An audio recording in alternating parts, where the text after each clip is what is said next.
Bismillahirrahmanirrahim. Assalamu alaikum dear students and welcome to lecture number 14. In the previous lecture we have been talking about the direct foreign investments. Students, as you remember, हमने direct foreign investment के बारे में बात की. We talked about the advantages and disadvantages of direct foreign investments. थोड़ी सी examples मैं आपके लिए लेके आई हूँ. I wanted to share those examples with you before we start with our formal lecture number 14. हम लेक्चर नंबर 13 के हवाले से कुछ एग्जांपल्स मैं चाहती हूँ कि मैं आपके साथ शेयर करूँ. I brought it for you just to read it out from the book of Medora, Jeff Medora, जो आपकी प्रेस्क्राइब बुक है. उसमें से कुछ इंटरेस्टिंग स्टोरीज मुझे लगी थी, कुछ एग्जांपल्स लगी थी which I wanted to share. Okay, as you know students के एफडीआईज को इनकरेज करने के लिए, डायरेक्ट फॉरेन इन्वेस्टमेंट को इनकरेज करने के लिए होस्ट गवर्नमेंट जो है वो कई दफ़ा इंसेंटिव्स देती है ताकि ज़्यादा से ज़्यादा इन्वेस्टर्स आके उनके कंट्री के अंदर इन्वेस्टमेंट करें, so as to create the employment opportunities and to raise the standard of living of that particular country. तो उस हवाले से हम बात कर रहे थे. और फिर then we also talked about the barriers of the FDIs. We did the cost and benefit analysis of FDI both for the home country and for the host country. दोनों के हवाले से हमने बात की थी. और कुछ मैं जो एग्जांपल्स आपसे शेयर करना चाहती हूँ, that is about the incentives to encourage DFIs. The ideal DFI solves problems such as unemployment and lack of technology without taking business away from the local firm. जैसे कि हम कल भी इस बात का जिक्र कर रहे थे. In the previous lecture we have been talking about कि जो आपका लोकल फर्म्स हैं उनसे बिजनेस लिए बगैर टेक्नोलॉजी, जो लैक ऑफ टेक्नोलॉजी उसको कवर करना है और अनएम्प्लॉयमेंट क्या प्रॉब्लम सॉल्व करना है. Basically that is the motive for of the FDIs. या होस्ट गवर्नमेंट जो है वो यही सोच के इन्वेस्टर्स को अपने कंट्री के अंदर इनवाइट करेगी ताकि वो इन प्रॉब्लम्स को ओवरकम कर सके. For example, consider an MNC that is willing to build a production plant in the foreign country that will use local labor and produce goods that are not directly substitutes of other locally produced goods. In this case, the plant will not cause a reduction in sales by local firms. The host government would normally be receptive towards this type of DFI. Another desirable form of DFI from the perspective of the host government is the manufacturing plant that uses local labor and then exports the product, assuming no other local firm exports such products to the same area.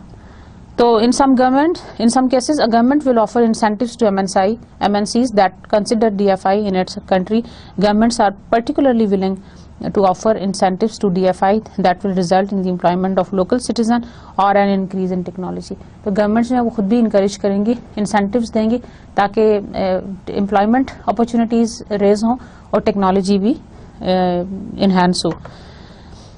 Okay, the example is the decision by Allied Research Associate Incorporation, a US-based MNC, to build a production facility and office in Belgium was highly motivated by Belgium government subsidies.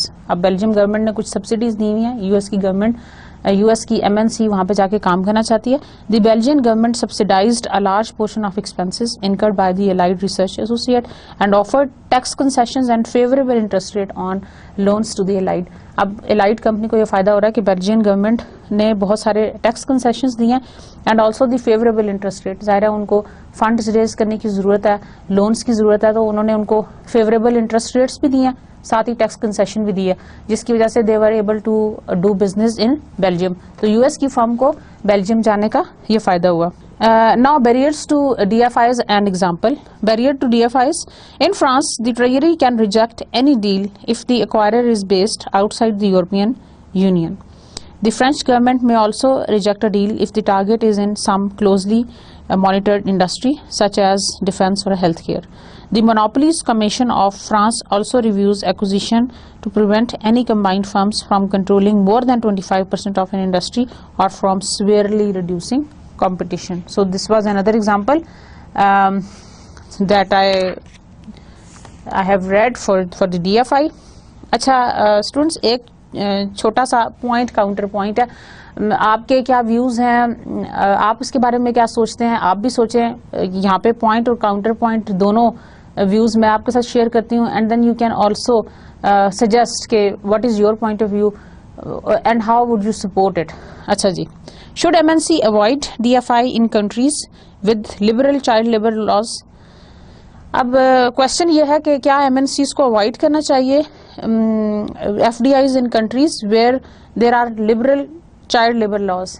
ऐसी countries में क्या avoid करना चाहिए जहाँ पे liberal child labour laws हैं। Liberal child labour laws का मतलब ये है कि the children of under age, जो मतलब जैसे हम कहते हैं 18 ईयर्स का जो है बच्चा है, दैट इज एडल्ट, हम उसको एडल्ट में काउंट करना शुरू करते हैं और हम कहते हैं कि they can work working class के लिए।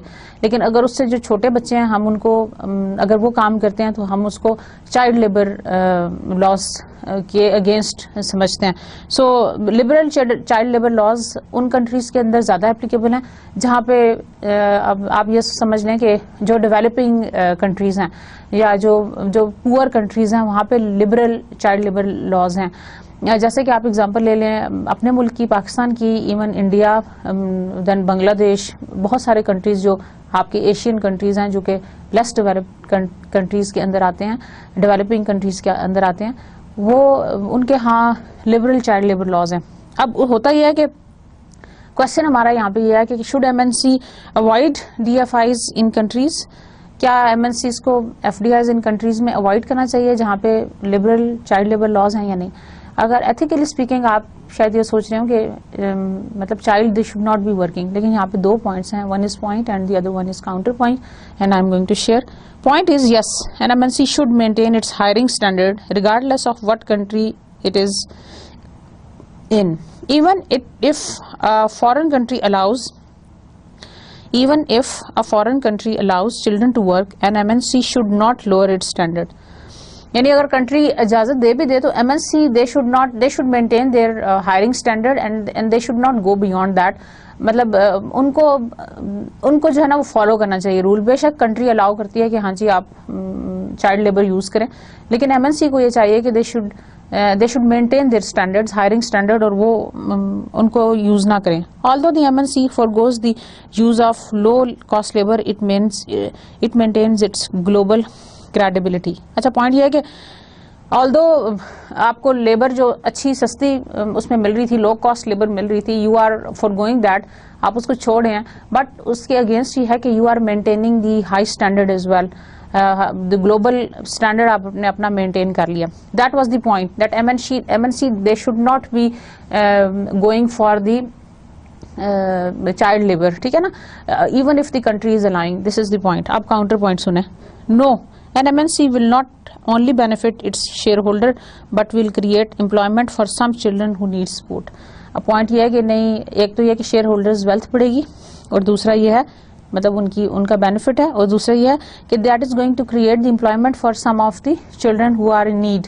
जो कुछ बच्चे काम करना चाहते हैं या जिनकी ज़रूरत है, you will be supporting them in this way. The MNC can provide reasonable working condition and perhaps may even offer educational program for its employees. अब MNC ये कर सकती है कि क्या करे कि you should be providing the comfortable working environment, working condition उनको आप provide करें, और even कुछ educational programs भी provide कर दें for its employees जो child labor है उसके लिए। तो ये काउंटर पॉइंट है। यानी एक पॉइंट में तो ये है कि आप उनको बिल्कुल हायर ना करें, क्योंकि that is against the global standards और ग्लोबल क्रेडिबिलिटी के खिलाफ है। तो you should maintain your global credibility, और साथ ये कि आप लो कॉस्ट लेबर को छोड़ दें just to maintain your credibility. जो काउंटर पॉइंट ये है कि नो, आप अपने चाइल्ड लेबर को जरूर हायर कर लें, क्योंकि that is going to create employment opportunities and that is going to be support for some of the children. यानी मे भी देखें, अगर उस फैमिली में 6-7 बच्चे हैं और अगर कोई एक काम कर रहा है तो शायद वो बाकी बच्चों के लिए सपोर्ट होगा। तो that is the counter point. और फिर ये भी कि MNC को ये चाहिए कि वो अच्छी वर्किंग कंडीशन प्रोवाइड करे, plus also the educational programme, जो अगर उसके पास चाइल्ड लेबर है So that is the counterpoint. So what do you think? What should be the argument, and which argument do you support and why? That is an open question. You can discuss among yourself, and then you can even discuss it while you are discussing this over the discussion boards. तो students, ये आपके साथ 2 points मैंने share किए. अगर आप मुझसे पूछें कि क्या ऐसा होना चाहिए या ऐसा नहीं होना चाहिए, तो मेरा जो भी पॉइंट ऑफ व्यू होगा, I need to support it with the logical ground, चाहे वो पॉइंट है या चाहे वो काउंटर पॉइंट है. Same goes with you. आप जो भी अपना इसमें पॉइंट ऑफ व्यू दें, उसके अंदर साथ आपकी जस्टिफिकेशन वैलिड होनी चाहिए. दोनों पॉइंट्स मैंने आपके सामने एक्सप्लेन भी किए और साथ मैंने उसकी जस्टिफिकेशन भी दी.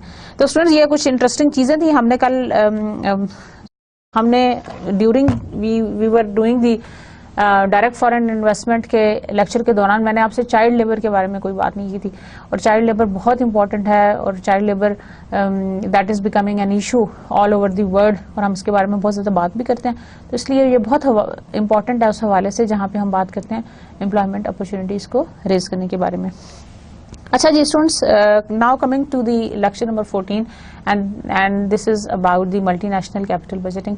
आज का जो हमारा टॉपिक है that is about the multinational capital budgeting. अब as you know, capital budgeting that is a terminology that you are quite aware of. What is meant by capital budget? Capital budgeting से क्या मतलब है?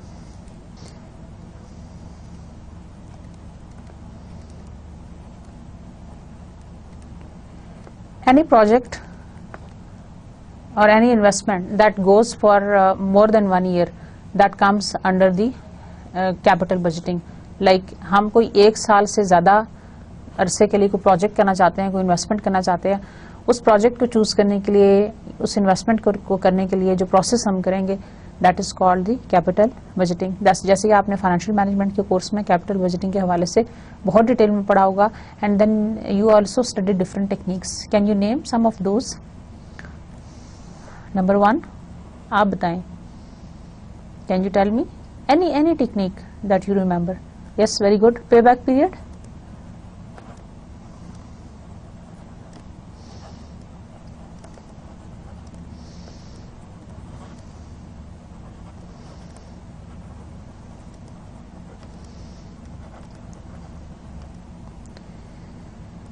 Net present value.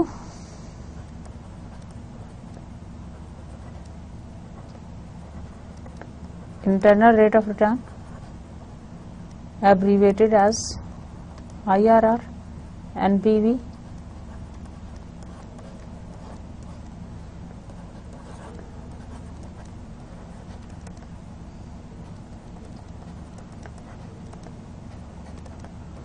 Profitability index. These are the different kinds of techniques that are being used for the capital budgeting processes.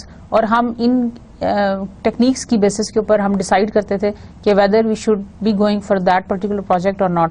Payback period का मतलब है कि in the minimum time period in which the project is paying us back the investment, the initial investment that we have incurred so far. So payback period is the minimum time period in which our initial investment is going to be paid back to us. That is the payback period. जितना भी वो छोटा होगा, the shorter the time payback period, that is preferable. Then is called the net present value. Net present value आपकी initial cash outflow से आप less कर देंगे the discounted the present value of the future cash flows. आप discounted cash flows को less करेंगे तो you are going to net present value. सिर्फ रिवाइज करा रही हूँ, आपको पता है internal rate of return is the discount rate that equates the NPV to the discounted cash flow is equal to 0. Profitability index is again the ratio outflow और inflows की. ये डिफरेंट स्टूडेंट्स टेक्निक्स हैं जिसके बारे में आपने बहुत detail में बात की होगी. इनके डिटेल में हम इस वक्त नहीं जाएंगे, हमारा एजेंडा नहीं है, लेकिन मैं आपको सिर्फ बता रही हूँ कि these are the capital budgeting techniques that we are using. अच्छा, आप कहेंगे कि हमने कैपिटल बजटिंग पढ़ ली, अब हम how it is different, multinational capital budgeting कैसे डिफरेंट है as compare to the usual capital budgeting. देखिए मल्टीनेशनल कैपिटल बजटिंग क्यों डिफरेंट है, what are the extra factors that are involve. Number 1 is the exchange rate and number 2 is the interest rate. throughout this text we have been talking about the two very very important factors. Number one is the interest rate and number two is the exchange rate. इन्हीं दोनों की वजह से हमारे cash flows जो हैं वो variate करते हैं, हमारे वेरी करते हैं cash flows because of these two differences, और हमने इन्हीं दो डिफरेंसेस को इनकॉर्पोरेट करना है, इन्हीं दो डिफरेंसेस को हमने accommodate करना. So chapter objectives are: number one, to compare the capital budgeting analysis of an MNC subsidiary with that of its parents. Number two, to demonstrate how multinational capital budgeting can be applied to determine whether an international project should be implemented, and to explain how the risk of international projects can be assessed. First of all, we are going to look at the perspective, subsidiary versus parent perspective. Should the capital budgeting for a multinational project be conducted from the viewpoint of a subsidiary that will administer the project or the parent that will provide most of the financing? अच्छा, पहला जो झगड़ा है वो तो इस बात के ऊपर है कि क्या जो मल्टीनेशनल कैपिटल बजटिंग है क्या वो हम सब्सिडरी के पर्सपेक्टिव से करें या हम पेरेंट के पर्सपेक्टिव से करें. पेरेंट वो है जो कि मोस्ट ऑफ द फाइनेंसिंग कर रहा है, क्या हम उसकी मर्जी से कैपिटल बजटिंग प्रोसेस को चलाएं, एनालाइज करें, या सब्सिडरी की विल से कि सब्सिडरी का व्यू पॉइंट क्या है, क्योंकि सब्सिडरी ही एक्चुअली फ्रंट एंड के ऊपर है जो कि कंज्यूमर्स की नीड्स को भी जानती है, जो कि एक्चुअली ऑन ग्राउंड है. तो क्या हम पेरेंट की बात माने या फिर हम सब्सिडरी की, लाइक पेरेंट का व्यू पॉइंट ज्यादा इंपॉर्टेंट है या सब्सिडरी का. द रिजल्ट्स में very with the perspective taken because the after tax cash flows inflows to the parent can differ substantially from those of the subsidiary. अब results बहुत different हो सकते हैं because of the after tax cash flow, और उसकी वजह यह है कि there are tax differentials between the subsidiary and the parent. So the net after tax cash inflow to the parent can differ substantially from those of the subsidiary. तो after tax cash inflow जो parent को मिल रहा है that can be very very different. Such differences can be due to number one tax differential, जैसा कि मैंने आपको बताया, क्योंकि जो आपका आफ्टर टैक्स कैश इनफ्लो आ रहा है उसके ऊपर बहुत सारे डिफरेंसेस हैं. Number one is the tax differential. What is the tax differential? What is the tax rate on the remitted fund. ठीक है, मैं आपको एक छोटा सा क्लिप पढ़ के सुनाती हूँ. If the earnings due to the project will some day be remitted to the parent, the MNC needs to consider how parents government taxes these earning. Parent government उन अर्निंग्स को कैसे टैक्स करती है, ये बहुत इंपॉर्टेंट है. If the parents government imposes a high tax rate on the remitted fund, the project may be feasible from the stand from the subsidiary's point of view, but not from the parent's point of view. Under such a scenario, the parent should not consider implementing the project even though it appears feasible from the subsidiary's perspective. तो इस सूरत में parent को इस project के लिए yes नहीं करना चाहिए इवन दो अगर ये सूट करता है सब्सिडरी को, क्योंकि कैश इनफ्लो रेमिटेड फंड्स के ऊपर अगर टैक्स बहुत ज्यादा है तो then it is not feasible. Number two is regulations that restrict remittances. अच्छा, कई दफा ये होता है कि कंट्रीज रिस्ट्रिक्शंस लगाती हैं for the remitted funds. Remitted funds के ऊपर रिस्ट्रिक्शंस इस तरह से लगती है कि कई दफा तो कुछ कंट्रीज ऐसी हैं जो अलाउ करती हैं कि आप बेशक जितना आपने अर्न किया है सब्सिडी के ऊपर आप होम कंट्री को या पेरेंट कंट्री को ट्रांसफर कर दें, लेकिन कुछ जगहों के ऊपर रिस्ट्रिक्शंस हैं कि half of the money should be there. Proportions different हो सकते हैं कि कुछ सब्सिडरी के में ही आप री इन्वेस्ट करें और बाकी के आप रेमिट बैक कर दें टू द पेरेंट कंट्री. तो डिफरेंट परसेंटेजेस हैं, डिफरेंट व्यूज हैं. तो आपने ये भी देखना कि उस कंट्री की रेगुलेशंस कितनी टफ हैं जहाँ पे आपकी सब्सिडरी है for the remittances to the parent country. Do they restrict a little bit or do they restrict to a very large extent? तो एग्जाम्पल देखें. Consider a potential project to be implemented in a country where government restrictions require that a percentage of the subsidiary's earnings remain in the country. अगर आप ऐसे country में assume कर लें कि आपकी सब्सिडरी है जहाँ पे उनकी ये रिक्वायरमेंट है कि कुछ ना कुछ सब्सिडरी के कोई 1% जो है वो सब्सिडरी की अर्निंग जो है वो उसी कंट्री में रहेगी. लाइक अगर आपने कुछ उसके अंदर अर्निंग किया तो उसका 50% उसी कंट्री में रहेगा, बाकी आप बेशक रेमिट बैक कर लें. Since the parent may never have the access to these funds, the project is not attractive to the parent. अब क्योंकि पेरेंट कंट्री के लिए ये इतना अट्रैक्टिव नहीं है, 50% अर्निंग्स सब्सिडरी वाली उधर ही खर्च करनी है और उधर ही री इन्वेस्ट करनी है, तो पेरेंट के लिए ये शायद इतना फिजिबल नहीं है. Although it may be attractive to the subsidiary. Subsidiary के लिए ये अट्रैक्टिव है लेकिन पेरेंट के लिए ये अट्रैक्टिव नहीं है. One possible solution to let the subsidiary obtain partial financing for the project within the host country. In this case, the portion of funds not allowed to be sent to the parent can be used to cover the financing cost over time. तो एक तो ये हो गया. Now the excessive remittance. The parent may charge its subsidiary very high administrative fee.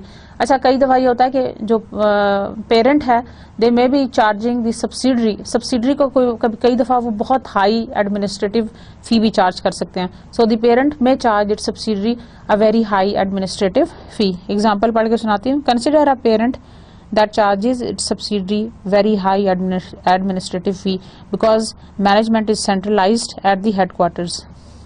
To the subsidiary, the fee represents an expense. Subsidiary के लिए तो वो expense है. To the parent, the fee represents revenue. Parent के लिए वो revenue है. That may substantially exceed the actual cost of managing the subsidiary. जो कि कई दफा actual cost of managing the subsidiary से ज़्यादा भी हो सकती है. Then is the exchange rate movements. अब exchange rate movements कैसी हैं? When the earnings are remitted to the parents, they are normally converted from the subsidiaries local currency to the parent currency. अब देखें जहाँ पे हमारा parent MNC है, जो हमारा headquarter है, हमने उसको वापस करनी है. तो आपने सब्सिडरी का, लेट से आपका सिंगापुर में सब्सिडरी है, अब सिंगापुर की करेंसी को आप कन्वर्ट करोगे ₹2 अपनी करेंसी में, उसके ऊपर कुछ ना कुछ करेंसी एक्सचेंज में कुछ ना कुछ आपको लॉस हो जाएगा. तो आपने ये भी बात ध्यान में रखनी है कि एक्सचेंज रेट मूवमेंट की वजह से आपके कैश फ्लोज के ऊपर क्या इफेक्ट आ रहा है. That is very very important, जो कि मैंने आपको शुरू में भी बताया था कि हम दो चीज़ों से बहुत ज़्यादा इफेक्ट हो रहे हैं. एक है हमारा एक्सचेंज रेट और दूसरा है हमारा इंटरेस्ट रेट. और कंट्रीज जो हैं वो इन्हीं दो पर्सपेक्टिव में एक दूसरे के लिए बहुत डिफरेंट है और एक दूसरे के लिए sometimes one country is more attractive as compare to the other from the point of view of investments. So basically these are all the factors जो कि subsidiary versus parent perspective which are different. और subsidiary और parent, अब ये जहाँ पे इनका आपस में agreement होता है वहाँ वो point है, starting point है for starting a project. That is the starting point for making a project. अच्छा जी, now we come to the remitting subsidiary earnings to the parent. Cash flows generated by the subsidiary, they have to pay corporate taxes paid to the host government. अच्छा, अब subsidiary ने जो कुछ भी earn किया, जो cash flows earn किए, उसके ऊपर टैक्स लगेगा. अब ये जो टैक्स है ये आप होस्ट गवर्नमेंट को पे करते हैं. अच्छा, ये जो आप टैक्स होस्ट गवर्नमेंट को स्टूडेंट्स पे कर रहे हैं ना, इस टैक्स की जो इस टैक्स के ऊपर कई दफा आपको कंसेशन मिलती है. जैसे कि अभी थोड़ी देर पहले मैंने आपको बेल्जियम का एक केस पढ़ के सुनाया था जिसके अंदर बेल्जियम गवर्नमेंट ने यूएस की एक फर्म को, एलाइड कंपनी को टैक्स कंसेशंस दी हुई थी and also the low interest rate. अब ये जो आपने कॉर्पोरेट टैक्स पे करना है to the host government, that depends on the host government's tax policies. उसकी पॉलिसी के ऊपर डिपेंड करता है कि वो आपसे कितना चार्ज करेंगे एज अ फॉरेन सब्सिडरी. समझ आ रही है ना बात? कॉर्पोरेट टैक्स आपने पे करना है which you are going to pay to the host government. उसमें आपको कंसेशन मिल सकती है प्रोवाइडेड कि गवर्नमेंट आपको उसमें जो होस्ट गवर्नमेंट है वो उसमें आपको कितना इंसेंटिव देती है या आपको उसके अंदर कितना प्लस पॉइंट मिलता है for doing that. So corporate taxes are going to be paid to the host government. अब जो आपके पास बच गया that is the after tax cash flow to the subsidiary. Subsidiary has paid the tax to the host government. Whatever is left on hand is called the after tax cash flows to the subsidiary. Basically, these are the retained earnings by the subsidiary and cash flows remitted by the subsidiary. अब यहाँ से हमारे दोबारा दो section हो जाएंगे. इसका कुछ पोर्शन जो है they are the subsidiary is going to remit, transfer to the host to the parent और उसमें से कुछ जो है वो रिटेन कर लेगी. समझ आ रहा है? आफ्टर टैक्स कैश फ्लोज जो आपके पास अब ऑन हैंड है सब्सिडरी के पास, अब सब्सिडरी के पास सब्सिडरी ने उसको फिर दो हिस्सों में डिवाइड करना है. उसमें से कुछ जो है वो पेरेंट को दे देगी, रेमिट बैक करेगी. जाहिर है वो उसकी सब्सिडरी है, वहाँ पे इन्वेस्टमेंट करने आई थी. कुछ जो रेवेन्यू जनरेट किया, अर्निंग्स जनरेट किए हैं वो पेरेंट को वापस कर देगी और जो कुछ है वो उसको री इन्वेस्ट कर देगी उसी अपने कंट्री के अंदर, होस्ट कंट्री के अंदर. Now withholding tax paid to the host government, अब आप होस्ट गवर्नमेंट को विद होल्डिंग टैक्स भी पे करेंगे, and after tax cash flow remitted by the subsidiary, जो बाकी का पोर्शन बच जाएगा that is remitted by the subsidiary. अब जो पोर्शन बच गया है, now you are going to convert that, conversion of funds to the parent country. अब लेट्स से हमने जो इस वक्त अपनी सब्सिडी ओपन की थी वो सिंगापुर में थी, अब सिंगापुर की करेंसी को आप यूएस डॉलर में कन्वर्ट करें, लेट्स से हमारा जो होम कंट्री है that is US dollar parent country, उसके अंदर आप कन्वर्ट करें, जो कैश फ्लो आपके पास अब आएगा original that is going to be remitted to the parent country. So this is the basically flow chart that is remitting subsidiary earnings to the parent and the steps which are followed। दो तीन तरह की इसमें चीजें किए हैं, corporate taxes pay किए हैं, विद होल्डिंग टैक्सेस पे किए हैं, and retained earnings by the subsidiary. और फिर इसमें जो बहुत इंपॉर्टेंट फैक्टर है that is the conversion of funds to the parent country. आपने एक कंट्री की करेंसी को दूसरे कंट्री की करेंसी के अंदर कन्वर्ट करना है, that is called the conversion of funds to the parent country. A parent's perspective is appropriate when evaluating a project, since any project that can create a positive net present value for the parent should enhance the firm's value। अच्छा, जैसा कि students हम बात कर रहे थे about the capital budgeting techniques, और उसमें जो सबसे ज़्यादा the most widely used and the most popular capital budgeting technique that is called the net present value. उस नेट प्रेजेंट वैल्यू की बेसिस के ऊपर अगर तो नेट प्रेजेंट वैल्यू पॉजिटिव होती है तो we go for that project. NPV ये क्राइटेरिया है जो आपको पता है, मैं सिर्फ आपसे शेयर कर रही हूँ। If NPV is equal to positive, if NPV is equal to negative, or if NPV is equal to 0. If NPV is equal to positive, then we must accept the project. If NPV is negative, we should reject the project. If NPV is 0, we are going to be indifferent. We may accept अगर हमारे पास कोई और choice नहीं है, अगर उससे बेहतर कोई प्रोजेक्ट नहीं है, and we may even reject। तो एनपीवी का पॉजिटिव होना बहुत जरूरी है। अगर एनपीवी पॉजिटिव होगी तो इसका मतलब ये है कि पेरेंट के पर्सपेक्टिव में that is going to enhance the firm's value, and if it is going to enhance the firm's value then definitely we would be going for that particular project, क्योंकि हमारी ये कोशिश होगी कि हमारा जो प्रोजेक्ट है at least that should be giving the net present value of positive. और हमारे लिए पेरेंट का पर्सपेक्टिव इसलिए ज्यादा इंपॉर्टेंट है क्योंकि parent he most of the portion of financing provide आपको कर रहा होता है, और आपने उसकी फर्म जो पेरेंट का पर्सपेक्टिव है दैट इज मोर इम्पोर्टेंट। जो भी project positive net present value दे रहा होगा आप उसको एक्सेप्ट कर लेंगे। However one exception to this rule occurs when the foreign subsidiary is not wholly owned by the parent. हाँ, हालांकि यहाँ पे एक एक्सेप्शन जरूर है। कई दफा ये होता है कि सब्सिडरी जो है वो होली ओन्ड नहीं है पेरेंट से, कई दफा होली ओन्ड सब्सिडरी नहीं होती। So one exception to this rule occurs when the foreign subsidiary is not wholly owned by the parent. कई दफा तो ये होता है कि जो सब्सिडरी है वो होली ओन्ड है। होली ओन्ड से मतलब ये है कि वो पूरी की पूरी फाइनेंसिंग के लिए और हर चीज के लिए डिपेंडेंट है फॉर द पेरेंट। लेकिन कई दफा ये होता है कि सब्सिडरी जो है वो इंडिपेंडेंट भी है, उसकी अपनी इन्वेस्टमेंट भी है, that is not 100% depending on the parent country. Now coming to the inputs for the multinational capital budgeting, the following forecasts are usually required। अब हमारे पास कुछ इनपुट्स चाहिए हैं मल्टीनेशनल कैपिटल बजटिंग के लिए, और उसके लिए जो इनपुट्स हमें चाहिए हैं मल्टीनेशनल कैपिटल बजटिंग के लिए उसके लिए हमें कुछ फोरकास्टिंग चाहिए। और वो कौन सी फोरकास्टिंग्स हैं? These are the following forecast which are usually required. Number 1 is initial investment. Initial investment क्या चीज है? Initial investment is basically the seed money or the amount that you would like to start up with the new project। नए project को start करने के लिए जो आपकी अमाउंट चाहिए होगी, which this is called the initial investment। Let's say हमने एक प्रोजेक्ट करना है of making footballs, let's say। अब उन फुटबॉल्स को बनाने के लिए जो हमें इनिशियल इन्वेस्टमेंट चाहिए, उसका प्लांट लगाने के लिए, उसका रॉ मटेरियल, उसके ऊपर कितनी हमारी कॉस्टिंग आएगी, वो सारी जो अमाउंट हमारे खर्च होने जा रही है that is called initial investment. सो अब इस इनिशियल इन्वेस्टमेंट की फोरकास्टिंग बहुत इंपॉर्टेंट है। Why it is important?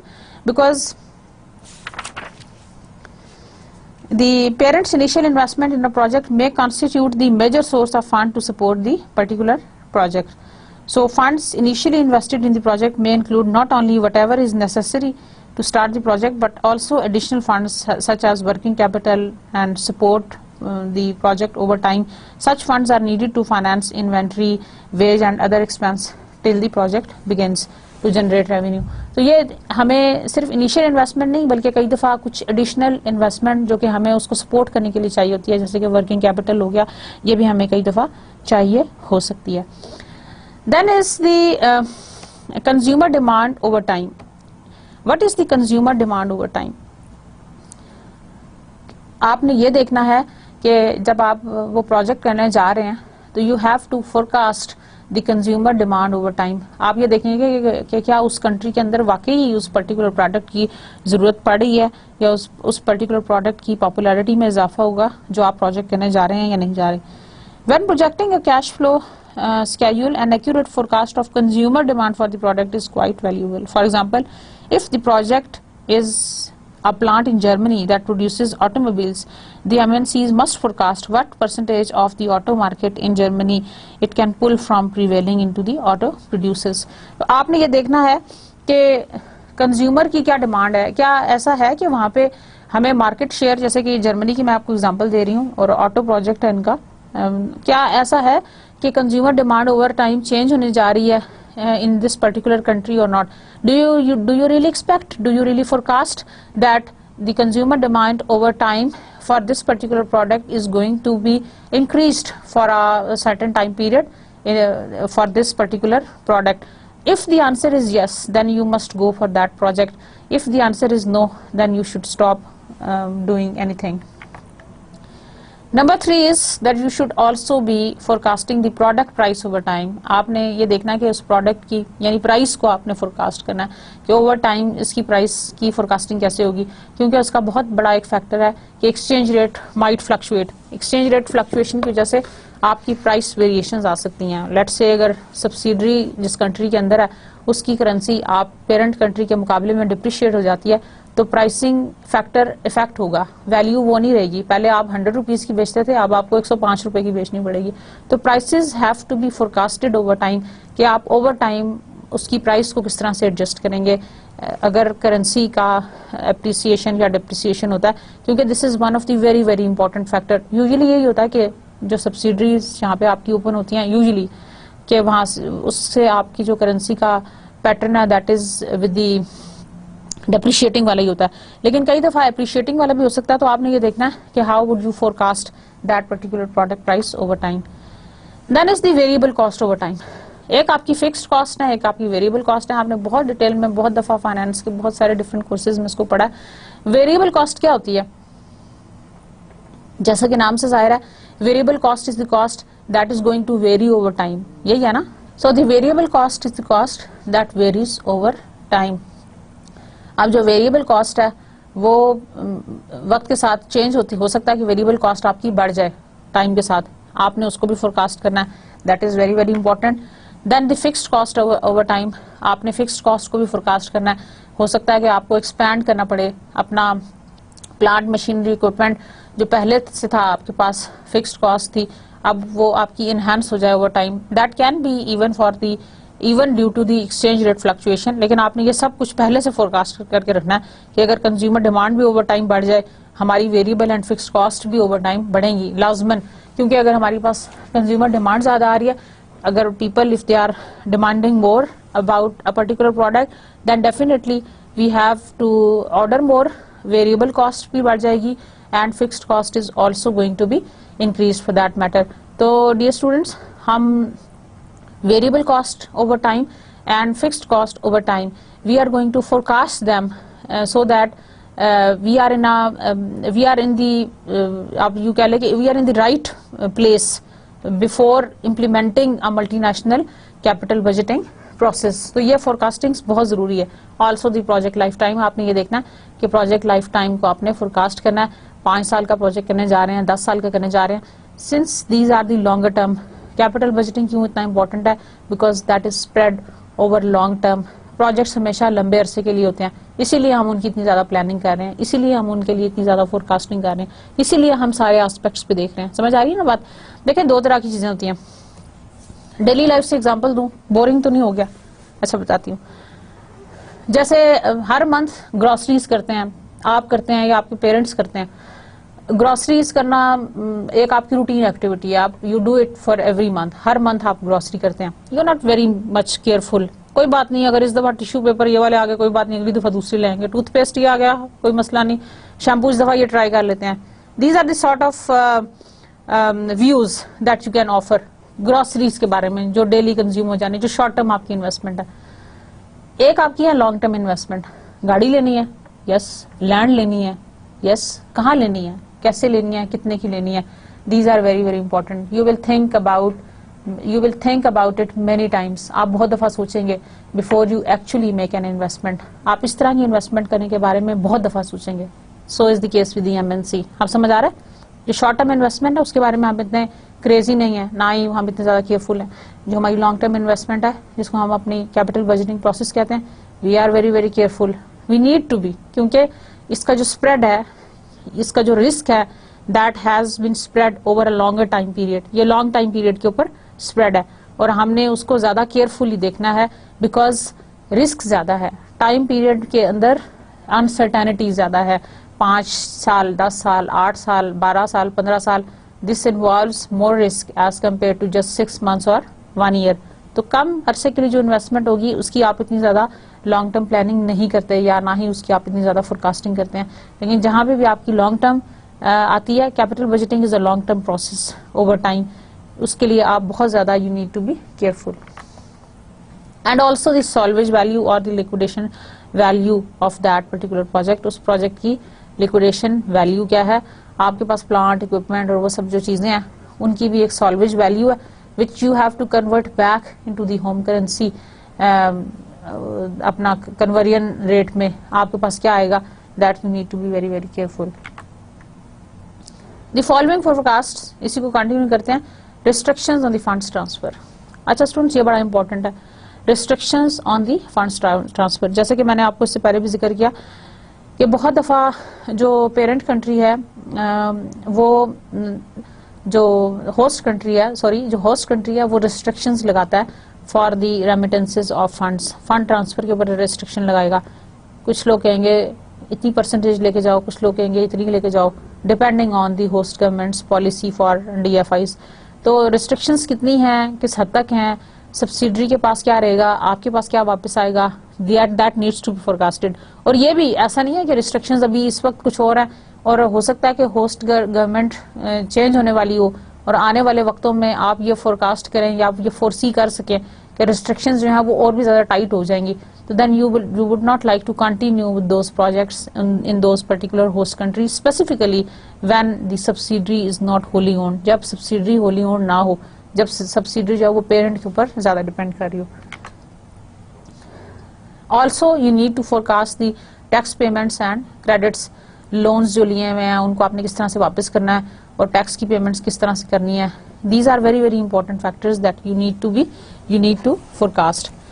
Tax payments के बारे में, the tax laws on the earnings generated by the foreign subsidiary और remitted to the MNC's parent may vary among countries. Different countries के different tax laws हैं।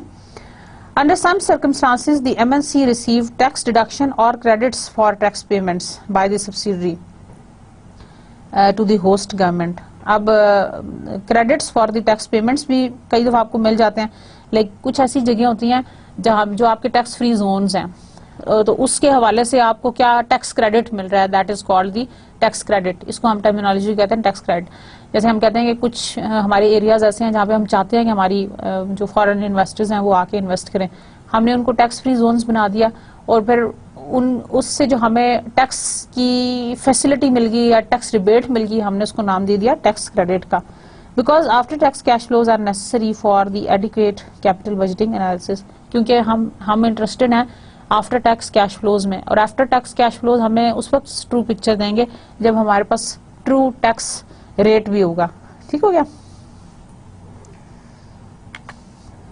Then are the exchange rates. An international project is going to be largely affected by the exchange rates. जैसा कि मैंने बहुत दफ़ा इसका जिक्र किया, exchange rates बहुत ज़्यादा important है क्योंकि they are directly going to affect the value of the cash flows, after tax cash flows of the subsidiary or of some unit. For example,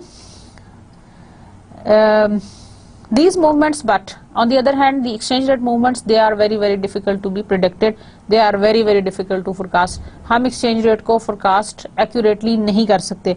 There are methods of hedging against them. हम उनको forecast तो नहीं कर सकते but we can do hedge them. जैसे कि मैंने आपको बताया था कि हमने forecasting of exchange rate के बड़े different से हमने methods पढ़े थे if you remember एक lecture के अंदर, लेकिन हम उसको completely truly forecast तो नहीं कर सकते, लेकिन हम उसको हेज जरूर कर सकते हैं. अब हेजिंग क्या होगी?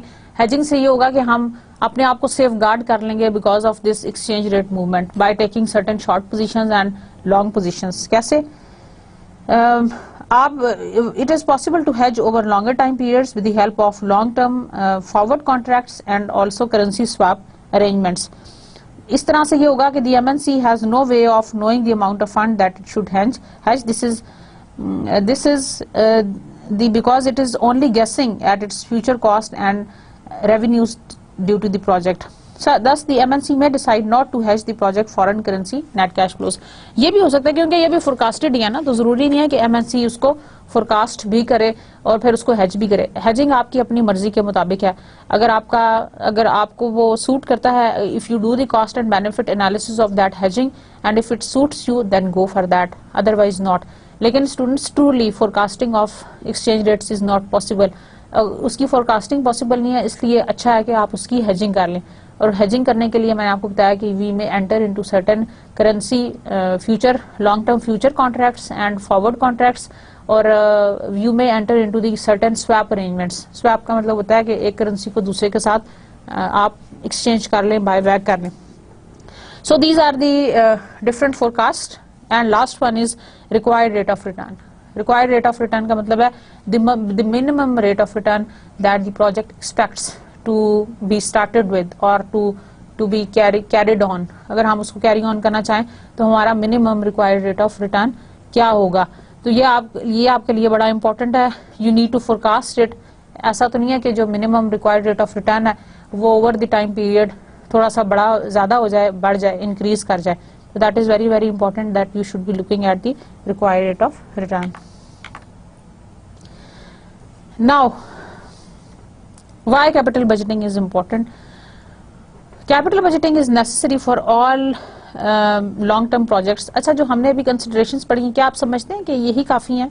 इसके अलावा भी additional considerations might be forecasted. उसके अलावा भी कुछ ऐसी चीज़ें होंगी जो specifically which are you can say which are very much concerned about the project that you are going to start with, जो सिर्फ आपके प्रोजेक्ट से रेलिवेंट होंगी. वो एडिशनल फोरकास्ट भी आपने उसके अलावा करनी है, जो कि मैंने आपको 11 फैक्टर्स की एक लिस्ट दी जिसको आपने फोरकास्ट करना है. जरूरी नहीं है कि बस वही 11 आपने फैक्टर्स को फोरकास्ट किया और आपकी मल्टीनेशनल कैपिटल बजटिंग की फोरकास्ट खत्म होगी and you may enter into the process easily. No, उसके अलावा भी अगर आप समझते हैं कि कुछ ऐसे फैक्टर्स हैं which were not listed and which are very very important from the point of view of your very own project, then you should be looking into that.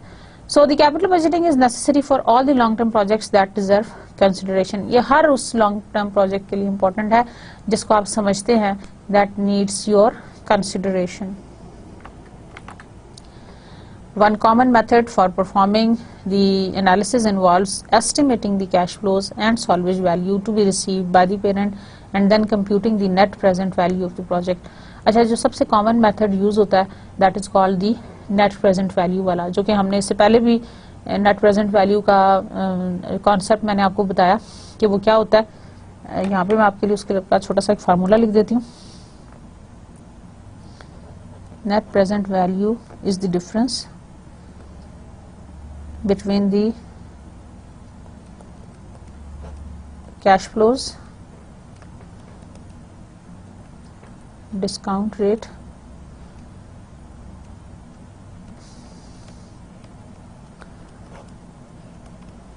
for year 2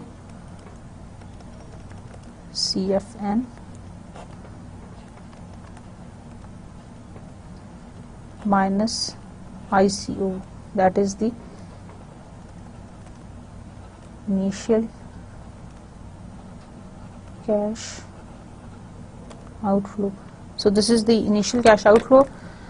Discounted cash flows में से less कर दें आप the initial cash outflow, that is called the net present value. अच्छा जी, आपके आसानी के लिए फार्मूला आपको कंसोलिडेटेड फॉर्म में less initial cash outflow plus cash flows in time period t where t varies from 1 to n, 1 से लेके late से 20 साल तक. हमारा 20 साल का प्रोजेक्ट है. 1 plus k is the discount rate at which your cash flows are going to be discounted. Cash flows जिस रेट के ऊपर डिस्काउंट किए जाएंगे that is called the discount rate plus the salvage value divided by 1 plus k raise to power n. Salvage value आपकी वो value होगी जो कि आपके पास बच जाएगी आफ्टर दिस टाइम पीरियड. आप उसके अंदर इसको ऐड कर लें. जो प्रीवियस फार्मूला था that was the simple net present value का, जो हम आमतौर पे इस्तेमाल करते हैं फॉर द प्रोजेक्ट वैल्यूएशंस, जो हम अपने सिंपल प्रोजेक्ट्स के लिए यूज करते हैं. जब आप मल्टीनेशनल के लिए करेंगे तो आपकी जो इन्वेस्टमेंट आपने वहाँ पे की हुई है स्पेशली द फिक्स्ड वन, उसकी सॉल्वेज वैल्यू भी काउंट करेगी and you need to even convert it into the parent currency later on. K is the required rate of return on the project. Required rate of return is the minimum rate of return that the project would expect to have earned on that, otherwise the project is not going to be continued. And n is equal to project lifetime in terms of project. N is the project lifetime. N is equal to project lifetime. क्या मतलब हुआ? Project life का मतलब है कि let's say 20 years का project था, सो n is equal to 20. तो हमने 20 इयर्स के कैश फ्लोज, 20 इयर्स के बाद हमारी सॉल्वेज वैल्यू क्या होगी उस प्रोजेक्ट की, उसके ऊपर जो हमारी इन्वेस्टमेंट्स हैं उनकी क्या सॉल्वेज वैल्यू होगी, ये सब चीज़ें हम कैलकुलेट करेंगे with the help of this NPV formula. Initial cash outflow को इन दोनों में से लेस कर दें, that is called discounted cash flows plus salvage value minus the initial cash outflow. If NPV is greater than 0, the project can be accepted. The similar criteria जो मैंने आपको इससे पहले भी एक्सप्लेन किया स्टूडेंट्स के, अगर NPV आपकी 0 से ज्यादा है तो then you should accept the project. Positive में अगर आपकी NPV आती है तो then you should accept that project. Positive से में भी अगर जितनी ज्यादा पॉजिटिव है you are going to accept that project, otherwise you may reject. So if NPV is greater than 0, it means it is in positive. अगर ये positive में है तो then we are going to accept. अगर ये 0 है तो we are going to be indifferent. अगर ये नेगेटिव में है तो then we are going to reject such kind of projects. So dear students, ये आपको मैंने अभी तक जितना भी बताया, we have discussed so far the multinational capital budgeting, parent के पर्सपेक्टिव से भी और सब्सिडरी के पर्सपेक्टिव से भी. उसमें हमने जो उन दोनों के पर्सपेक्टिव में, जो उन दोनों के व्यू पॉइंट में डिफरेंसेस हैं, हमने उनको बहुत डिटेल में डिस्कस किया. And also we discuss the different factors that we need to forecast before entering into the multinational capital budgeting process. उसके बाद मैंने आपको फार्मूला बताया है NPV का, and what were those factors that need to be forecasted before we enter into the capital budgeting. कोई एक बता दें. यस, वेरी गुड, आपने बिल्कुल ठीक बताया. Consumer demand over time. एक दफा रिपीट कराऊंगी आपको मैं वो सारे factors because these are very very important. Number 1 is initial investment, number 2 is consumer demand over time, number 3 is product price over time, number 4 is variable cost over time, number 5 is fixed cost over time, number 6 is project life time, number 7 is salvage value, number 8 is restrictions on the funds transfer, number 9 is tax payments and credits, number 10 is exchange rates, and number 11 is required rate of return. These are the very very important factors from the point of view of forecasting. So dear students, आज के lecture में हमने forecasting के different points पढ़े और हमने NPV का formula किया. We are going to continue with this formula and with the example in the next upcoming lecture. लेकिन उससे पहले आपको इसका मैं ब्रीफ सा ओवरव्यू दे दूं जो आज हमने पढ़ा। आपको सबसे पहले जो बहुत इंपॉर्टेंट बात हमने ये पढ़ी कि why the multinational capital budgeting is important as compare to the local capital budgeting, और why do we need to study it in a separate head. उसकी रीज़न ये है कि जब भी हम मल्टीनेशनल कैपिटल बजटिंग करते हैं तो हमारे पास दो बहुत इंपॉर्टेंट फैक्टर्स हम फेस करते हैं। Number one is the exchange rate difference and number two is the interest rate difference. ये दोनों जो बहुत बड़े फैक्टर्स हैं, they are going to affect largely our performance and the cash flow patterns that the subsidiary is producing. Subsidiary जो cash flows produce कर रही है और वो कन्वर्ट बैक करते हैं जब पेरेंट कंट्री के उसमें, तो क्या डिफरेंस आएगा कैश कन्वर्जन की वजह से, करेंसी कन्वर्जन की वजह से क्या डिफरेंस आएगा, टैक्स की पेमेंट के बाद आफ्टर टैक्स कैश फ्लोज हमारे पास क्या बचेंगे, टैक्स रेट क्या, वो गवर्नमेंट टैक्स रेट क्या इम्प्लीमेंट कर रही है जिस जगह के ऊपर आप इन्वेस्टमेंट करने जा रहे हो। These are very very important. एक और टर्मिनोलॉजी मैंने आपको बताई टैक्स क्रेडिट्स के हवाले से। Tax credits is where basically कुछ जो गवर्नमेंट्स हैं specially in the developing countries they offer certain tax concessions, या कई दफ़ा ये भी होता है कि फॉरेन डायरेक्ट इन्वेस्टमेंट को वेलकम करने के लिए या उसको बूस्ट करने के लिए कुछ एरियाज को वो टैक्स फ्री जोन्स बना देती हैं। लाइक अगर आप इस तरह की जगह पे इन्वेस्टमेंट करें तो you will not be charged any sort of tax. जैसे अगर हम अपने कंट्री की एग्जांपल्स कोट करें तो नॉर्दर्न एरियाज में कुछ ऐसी जगह हैं जहाँ पे हमारे पास टैक्स फ्री जोन्स अवेलेबल हैं and investors are always welcome to invest their money in those particular areas, क्योंकि जाहिर है कि डेवलपिंग कंट्रीज हमेशा ये चाहेंगी कि वहाँ पे टेक्नोलॉजी आए, वहाँ पे एम्प्लॉयमेंट आए। लेकिन जो प्रोजेक्ट जो लेके आ रहे हैं पेरेंट कंट्री से, वहाँ पे सब्सिडरी ओपन करना चाह रहे हैं या सब्सिडरी ऑलरेडी एग्जिस्ट करती है, वहाँ पे नया प्रोजेक्ट शुरू करना है, that needs to be forecasted with a very very careful analysis. और वो सारे एनालिसिस जो हैं, जो हमारा द मोस्ट फंडामेंटल एनालिसिस है for the capital budgeting, that is based on NPV. और एनपीवी क्या है? NPV is the discounted cash flows minus the initial cash outflow, present value of the future cash flows, या जिसको हम कहते हैं discounted cash flows, minus the initial cash outflow. Initial cash outflow is the initial investment that you require to start up with a business. उसके जब आप less करेंगे, इसमें आप ऐड कर लें further the salvage value of that particular project, उसको add कर लें, that is going to give you the NPV. अगर NPV 0 के बराबर है then you should be indifferent, that अगर आपके पास कोई और चॉइस नहीं है तो you may go or you may not go. If the NPV is greater than 0, that is if it is positive, then we must be going for that particular project, otherwise we should reject. So dear students, I hope you have enjoyed this lecture today. We are going to continue with this lecture tomorrow. एक example के साथ मैं आपको explain करूंगी कि how we are going to do about it, हम इसको किस तरह से कैपिटल बजटिंग एनालिसिस पूरा हम करेंगे और हम देखेंगे कि whether we should accept this project और नॉट, और हमें क्या कंटिन्यू करना चाहिए या नहीं करना चाहिए इस प्रोजेक्ट के साथ। These are the considerations that we are going to continue.